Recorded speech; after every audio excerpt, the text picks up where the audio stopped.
Hello and welcome to Challenge Accepted. Thank you for joining us. First off, let's set the scene for this whole series and why we're here. There's a stat that's doing the rounds that every marketeer should be charged with understanding when they're creating content. 96.55% of all online content gets zero traffic from Google. Think about that. Almost everything we lovingly create disappears into the void. So we're here to ask what's going on and what we can do about it. What's going to make our content actually engage? I'm Lucy Allen, CEO at Challenge Marketing, and with me every episode is Ginny Follen, our resident behavioural scientist. She'll bring the human and psychology angle to everything we cover, and it's going to be fascinating. Welcome, Ginny. Thanks, Lucy. And today we're delighted to introduce our special guest and friend, Anton Grashion. Hi, Lucy. Hi. Anton has spent his career in IT and cybersecurity world helping brands cut through some of the most complex, jargon-heavy sectors out there. And his son even created our jingle for us. Thank you very much for joining us, Anton. My pleasure.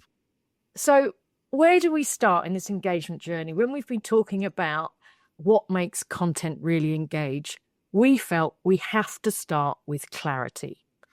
You have to understand and be clear about what you're talking about. Steve Jobs even said, clarity unlocks human potential. He believed that simple ideas were strong ideas and they don't just cut through the noise. They can change the way people live and work. So we're going to get into that. Okay, guys, let's start broad. When you think of the word clarity in your work, what does it mean to you? Anton, what does clarity mean to you? Well, if I sort of take a wee step back, and there's a definition, because I looked at the definition of clarity, and it's the quality of being easily understood. But I would say for a given value of understanding. And that actually then falls down on what's the audience we're trying to talk to. So is there an absolute clarity? I'm not sure there is, but there are various categories of clarity that we need to expose our audiences to. And because I like metaphors, and metaphors are meant to increase clarity, and they don't always. I think if the metaphor doesn't speak to the person, it has exactly the opposite effect, and it might even turn. Some people might not like them at all, and it absolutely turns them off. But the metaphor I quite like about is clarity is the window through which your target audience sees your products and services. And you can go on to add to that, if it's not clear, then they'll walk away, which then gets back to your stat, Lucy, of 96% of people don't even click on anything that we create. So yeah, I think that's it. Sums it up. We all love an analogy, don't we? My old boss used to get his analogies muddled up. He used to dip his carrot in the water, which was one of our favourite ones. Use that quite a lot. I won't name any names. Ginny, what from a behavioural science perspective, why are our brains so much happier when things are simple and clear than when they're complicated? What's going on? To put it very simply and succinctly, our brains are lazy, full stop. So that could answer your question. But there are a number of potential reasons why. And when you're studying behaviour, so much is down to context. I'll hone in on the one that is perhaps most well known, for those of you that have heard of Daniel Kahneman or who've read Thinking Fast and Slow. And he spoke about dual process theory.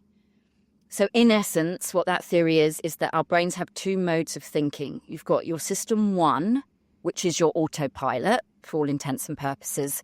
So if ever you've been driving home and then you park your car in the driveway and you can't remember the drive, which is kind of scary, that's kind of your system one kicking in.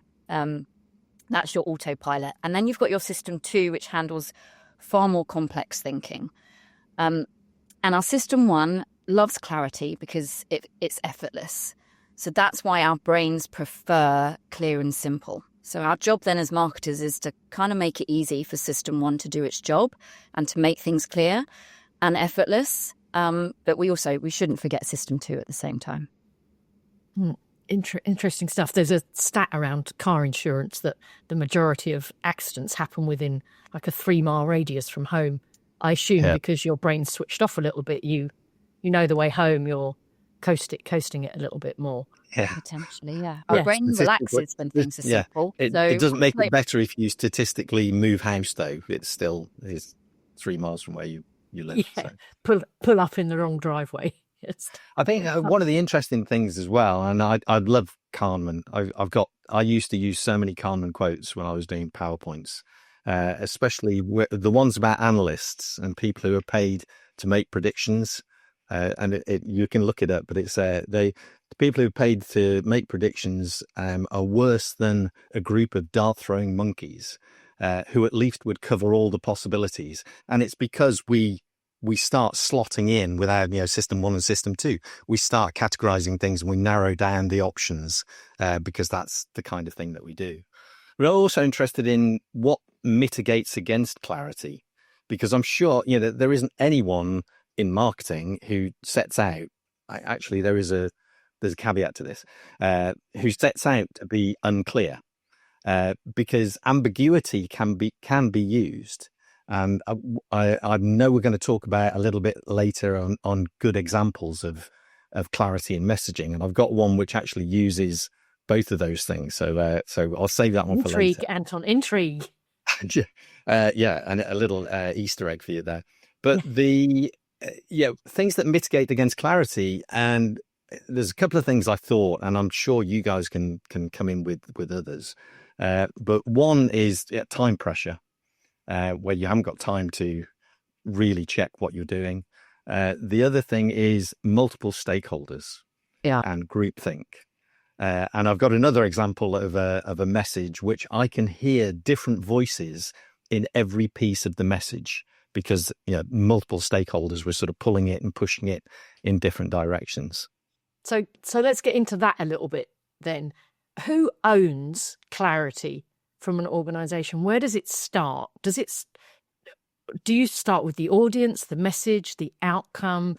Who shapes that decision of that's what we're doing, that's what we need to do? Who owns that in an organization? I think if taking a step right back, it's got to come from the messaging pyramid or the brand pyramid or whatever pyramid you want to look at, because that should guide you from a corporate perspective. And most of the places I used to work for a lot of American companies, and I then ran EMEA, and there was always not a tension, but you had to demonstrate that you knew your market. And so you had to be internally clear about the messaging that would work in EMEA if it was going to be slightly different from the standard brand messaging that we had, but not obviously deviating too far. But I think you mentioned audience. I think the audience is absolutely vital, because and we've been talking sort of offline as well. And I think, Ginny, you were talking about jargon.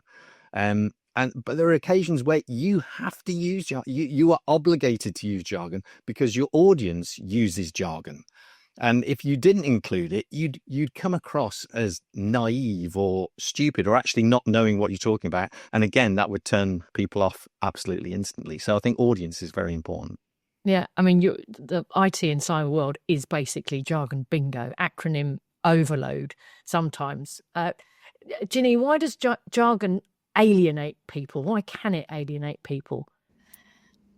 So I think you're right, Anton. I think there's a balance between knowing what you're talking about and then having jargon overload. And some tech companies, and I've worked in them, like they string a ton of words together and they just don't make any sense. And that is when jargon alienates. So there are a number of explanations for it, like the cognitive load, mental speed bumps. When it's more effortful to consume, it slows us down and we're more likely to divert our attention. One explanation is that it impacts our social identity. Would you believe it? And identity is such an important driver for our behavior unconsciously. So we might use jargon because we want to sound expert, or it's shorthand because we're in a rush.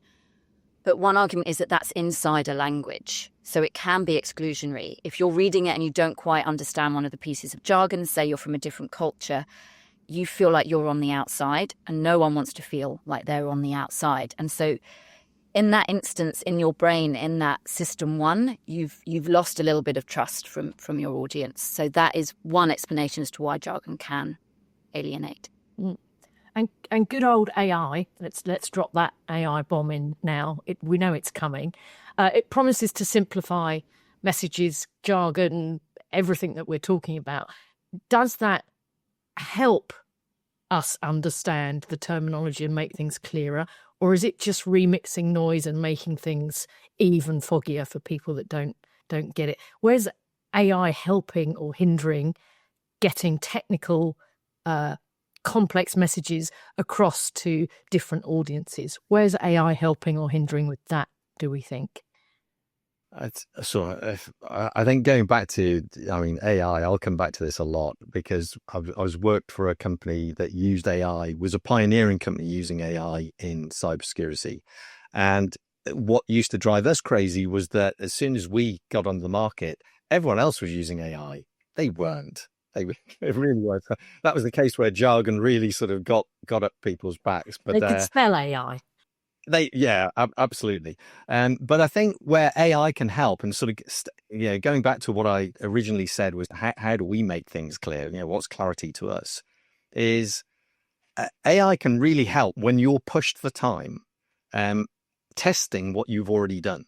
If you haven't got, let's say you haven't got the ability to, or you don't want to get a whole group of people together and say, what do you think of this? Because you'll get each individual person will come up with a different thing that they find interesting or not interesting in the message.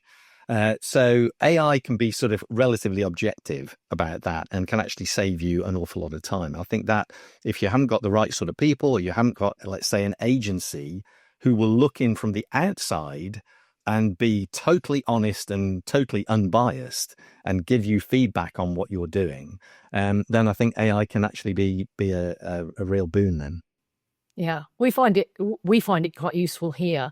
We work obviously a lot with sort of B2B tech and data clients that do have very complex messaging and positioning and products, that when we're trying to explain that all the way through the different sections and teams within Challenge, they don't necessarily understand the product and service. So using AI sometimes to run it through there to say, right, explain this as if they're not that they're 2-year-olds, sorry, team, but that they don't understand the parameters, they don't understand the sector. Explain this to someone who doesn't get it. Generally, you get analogies and metaphors that sometimes help, as you said earlier, sometimes hinder. So AI for us helps the team get up to speed when they don't need to be subject matter experts. We have subject matter experts, but people that just need to understand when they're designing something or looking at sort of a creative element of why the context matters. So we use AI a little bit for the rest of the team. Ginny, you work in technical marketing as well. Copy and content sometimes arrives very technically laden. It's written from a technical owner, or it's written from the product department. How do you take that message and make it clear to people that aren't maybe from a technical audience? Are you able to talk around? Yeah, it's interesting because previously I always found those people that were able to sit between the technical people and the marketing people and make sense of it. Having that skill was a really key skill that I wanted to have on my team. Because taking technical talk and making it plain language isn't easy. And totally that's where AI comes in. And I've definitely used it. I've got a human to write the tone of voice and to done the initial one, uploaded that into AI. And then from there saying, using this tone of voice, this is how we want to sound. Here's the technical language. And then it spits something out. You edit it a little bit and then you send it back to a technical person or a product marketer and ask them to check that AI hasn't hallucinated and made stuff up, which it inevitably has. But yeah, absolutely. It's incredibly useful and it overcomes that skills shortage that you sometimes have on a team.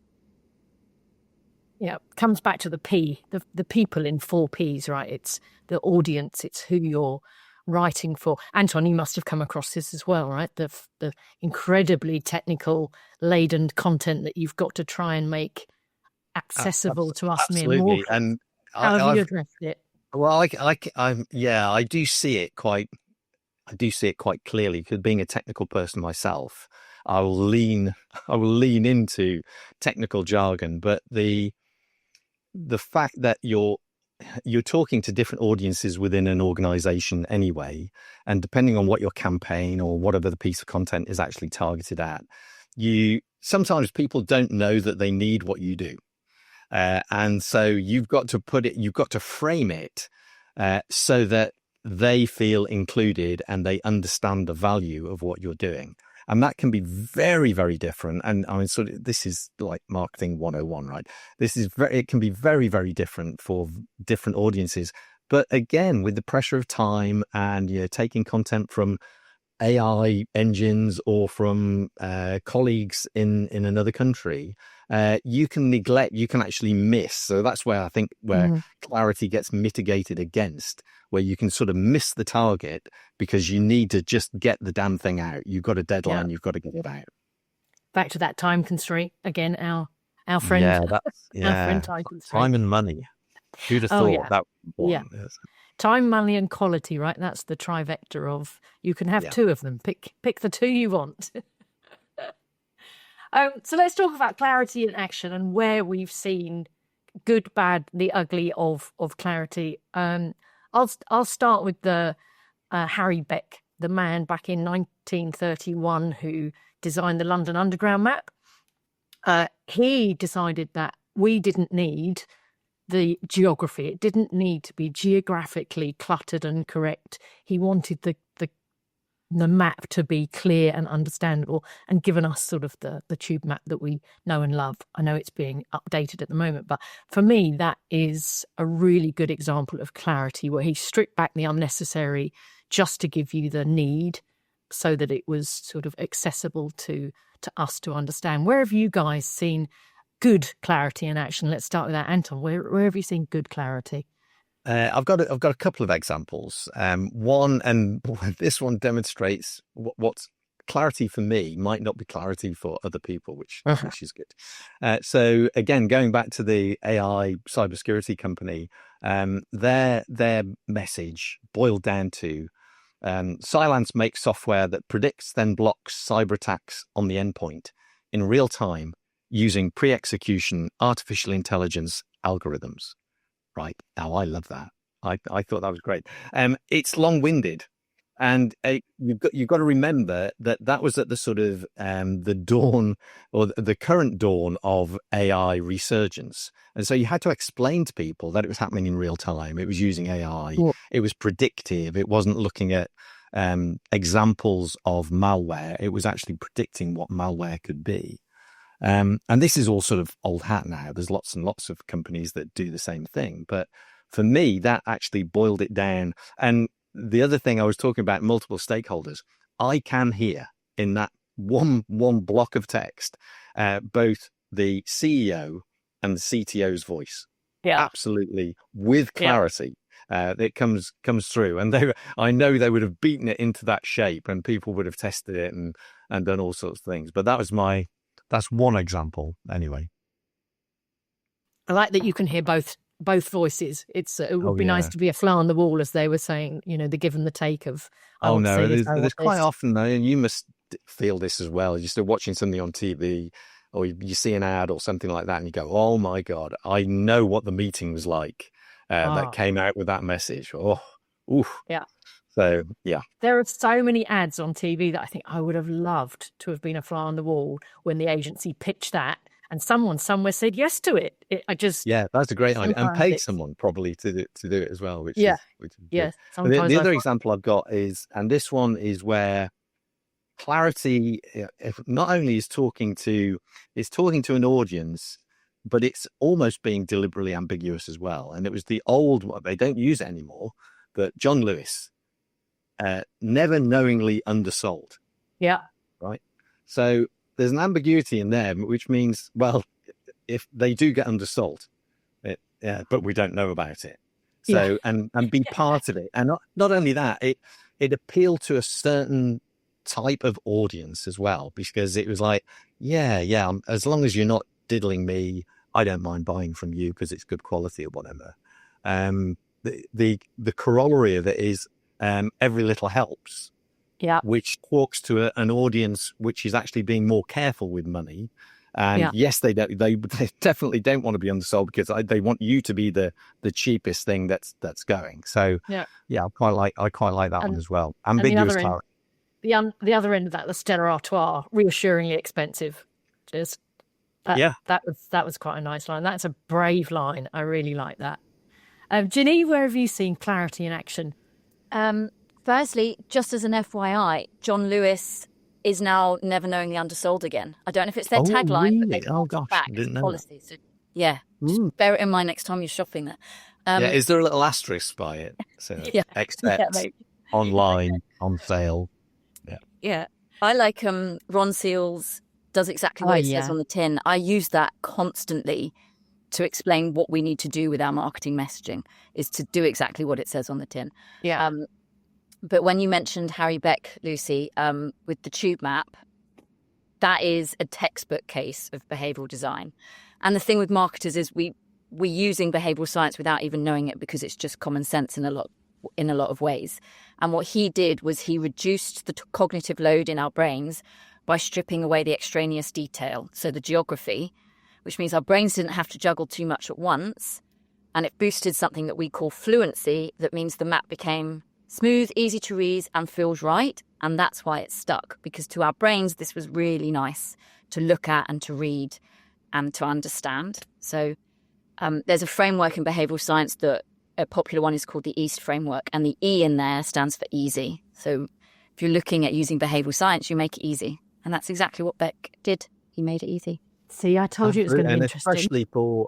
Especially for people who weren't native to London and didn't know the geography anyway. So visitors coming in, it really helps people like me, a visitor going into London. Not that you'll be able to buy the right train ticket, because my goodness, you need umpteen degrees to figure out the ticket machines of what zone, what time of day. Oh, just buy the most expensive one and you're all right. I can't figure them out, let alone a poor unsuspecting tourist coming in. Just choose contactless, Luce. It doesn't matter. That's what I was thinking that as well, Ginny. But live in the now, Lucy. Live in the now. I found some examples of clarity. Cooking, menus, how to cook things, recipe books. Oh, I love those where we've got pictures to go with it.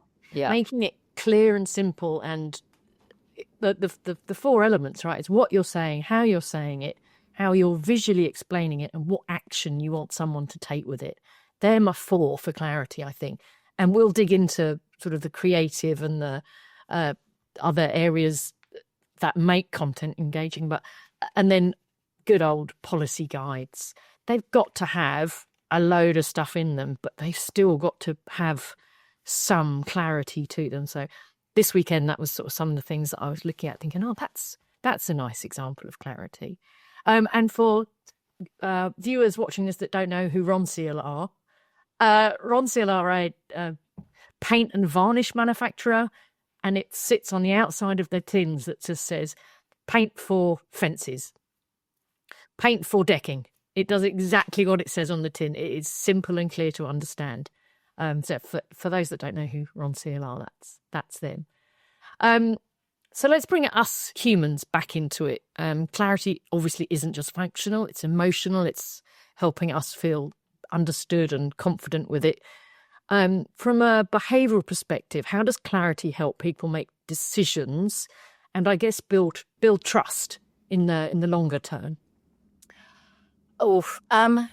Again, as is the case, context matters, and there are a number of reasons. I'm just going to caveat that. When we're being communicated to clearly, we are more likely to trust the message. There are a plethora of studies on this in various contexts that, in short, this could be because it reduces ambiguity and uncertainty. And if there is one thing universally that our brains hate, it's uncertainty, which I guess from an evolutionary perspective makes sense. I don't know the science behind this, but my guess is if you're uncertain whether there's a lion behind you, that's got to be scary. I don't know where it comes from.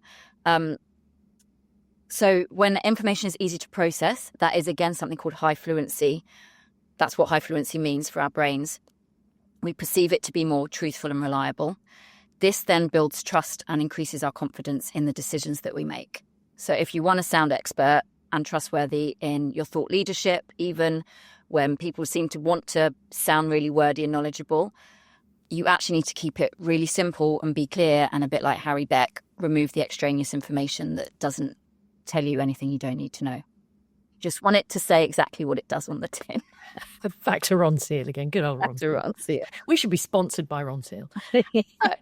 Do you think brands and organisations sometimes mistake being clear and having clarity for being simplistic? Is there a defining line between being overly simple? Does this come back to knowing again? your I think audience? it boils down to your audience, who's and really, and I think I've said it before. It's clarity of what's what's the purpose of you creating this piece of content. You've got to be very, very clear internally what you're trying to achieve. And obviously, it can boil down to something hideous like clicks or audience participation or something like that. But I think you've got to be very clear about what you're trying to do. And if you're clear about what you're trying to do and you can convey that to the internal team, then the message becomes clear anyway, because you know what the remit is and you can keep coming back to it or holding it up and saying, this is what we're trying to do. Does this do it? So sort of testing, and I guess, Ginny, that comes back to some sort of behavioural element there that we can sort of test. If I got something to test against, I don't have to worry whether there's a lion behind me. Look over your shoulder. Is there a lion there? Yes, no. So it's, clarity of remit, I think, is very important as well. Yeah, nice. So if again, another stat that I was reading around this, around content and AI content, Ahrefs recently analysed almost 1 million websites, and they're saying that almost 75% of them had AI-generated content on them already. And that number, one assumes, is going to go up. So AI is creating more and more content for us. I know we've talked about this a bit before, but it is, I think, keeping that human element going with supporting AI content. Have we ever seen where companies or you guys have added complexity deliberately, or are we always stripping complexity out to make things clearer? Have you ever seen examples of where things have become more complex? Ginny, you're nodding. Yeah, I'm trying to think of a specific scientific example, but when it comes to something called choice architecture, which is as basic as you have your pricing on a web page, or even just in marketing when you're looking at pricing, sometimes you add complexity in the same way you can increase the price. You know, those painkillers where they cost £5 instead of 40p, and people think they do a better job because they're more expensive. The same can be said for complexity. If it's too simple, people won't pay a lot for it because they think it's easy. Yeah, interesting. In retail, they call that windowing, don't they? We're back to your window analogy, Anton, or when you're choosing wine on a menu, you don't necessarily buy the cheapest and you don't necessarily buy the most expensive. You buy the one in the middle because that's sort of more where your trust sits. Wine, another very good subject. Okay, so let's think about wrapping this up now. If you guys were to give one piece of advice for clarity to marketers to try or to think about tomorrow, what would it be? Anton, what's your one piece of advice? Just focus on your audience. Be clear about your audience and what they need to get out of the message or what you're trying to produce for them. Thank you. Ginny? Oof, that's a tough one, Luce. Save the hard ones till the end, Ginny. Yeah, because it's a balance, as Anton said. If you're talking to a developer audience, for example, and you're talking in the sort of language you would use for a marketer, it's clarity becomes a different thing, and you're not going to be seen as expert. So I think it's rereading any messaging you've got, relooking at any visual design you've got, and saying what is in there out of my ego, what is in there because I think it needs to be in there and I want to sound good, and what is actually needed. So going right back to what is the message I want to get across and what is distracting from that. Does that answer the question? It does, very nicely. Yeah. If I was going to be flippant, which Yeah, be flippant, do it. Do it. I would say be lucky. Be lucky and Lucy. serendipitous that your message lands when it actually resonates with somebody. Somebody's looking for that thing, or they're researching that thing, and that luck plays a massive part. And I know that's flippant, so I apologize for that, but I'm being clear. Yeah, no, that's good. I like it. I think I would echo that. I think if you're talking about the classic 4 Ps in marketing, and some people maybe that aren't marketing trained maybe don't understand the people, the place, the product, the price. Again, I think we've honing in really on the people side of things, and if you keep them in the forefront of what you're trying to do and what you want them to try and do, I think that helps keep clarity on track for me. So the bit that we're all here for, really, then, if clarity were a biscuit, what biscuit would it be and why? I've been dying to ask this question for about a week now. Anton, what biscuit is clarity, or cookie if you're an American audience? For me, it would be a bourbon cream, because you just by glancing at it, you know what you're going to a chocolatey biscuit with a sort of chocolatey cream thing in it. Acceptable. Exactly. I mean, that's for me. That's clarity. And Ginny, your clarity biscuit? Rich tea, I think. It's consistent, you know what you're getting, and it isn't overcomplicated. It's a classic digestive biscuit for me. You know where you're at with your digestive, and it has more oomph to it when you dunk. Also, digestives, they can be sweet or savoury. I've had them with butter on before, as well as going in the tea, which to me isn't very clear. Oh, controversial. Yeah. See, I think that comes down to your audience. If they want it savoury, then they could put cream cheese on it. If they want it sweet, they could have it with chocolate. So, yeah, I think it's all about knowing your audience. Flexibility. Yeah. Yeah. Which I think is a lovely place to finish. Thank you both very much for joining us today. Really enjoyed it. I think we're getting to the bottom of what clarity brings content engagement. In the next episode, we're diving into creativity, which is going to be a really good one, I think, and why creativity is potentially under threat. So if you'd like to join us for that, please hit subscribe to keep up to date with our next episode. Until then, remember, engagement is everything and clarity is where you start. Thank you very much, all. Thank you. Thanks very much.